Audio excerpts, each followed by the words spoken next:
परिवारासाठी अभिमन्यू सरांनी उचललं मोठं पाऊल, गौरीला शिकवली मराठीची शाळा। तू भेटेशी नव्याने शोचा ट्रॅक खूपच इंटरेस्टिंग होताना दिसत आहे। तर शो मध्ये हाय व्होल्टेज ड्रामा चालू आहे।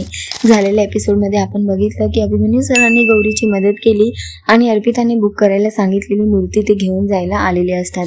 तेव्हा गौरीची इथे मराठीची शाळा घेताना दिसले। जेव्हा गौरी मूर्त्या असं म्हणत असते की माझ्या मूर्त्या विकल्या गेल्या, मी अशा मूर्त्या बनवल्या, तेव्हा अभिमन्यू सर तिला थांबवतात आणि तिथे सुद्धा तिची शाळा घ्यायला सुरुवात करतात। ते म्हणतात एक मूर्ती असो, दोन मूर्ती असो किंवा 100 मूर्ती असो, मूर्ती या शब्दाचा अनेक वचन सुद्धा मूर्तीच असतो, त्याचं मूर्त्या असं होत नाही। आणि गौरी त्यांना हो हो म्हणते आणि त्यांना शांत करते। त्यानंतर बघायला मिळते की अभिमन्यू सरांनी परिवारासाठी मोठं पाऊल उचललेलं आहे। अर्पिता गणेशोत्सवासाठी गणेश पूजनाची तयारी करते आणि अभिमन्यू सरांना बोलवायला येते। तेव्हा ते कुर्ता पजामा घालून रेडी असतात आणि त्यांना त्या रूपात बघून अर्पिता खूपच खुश होते आणि म्हणते की दादा, मला वाटलं नव्हतं की तू असं काही करशील म्हणून। तेव्हा अभिमन्यू सर तिला समजावतात आणि म्हणतात की माझी देवावर श्रद्धा नाही आहे, पण माझी आजही माणसांवर श्रद्धा आहे आणि आईने मला जी काही शिकवण शिकवली आहे ती अशीच आहे की माणसाने माणसाला खुश ठेवावं आणि जर माझ्या अशा वागण्याने माझा परिवार खुश राहत असेल, एकत्र येत असेल, तर मी ते करायला तयार आहे।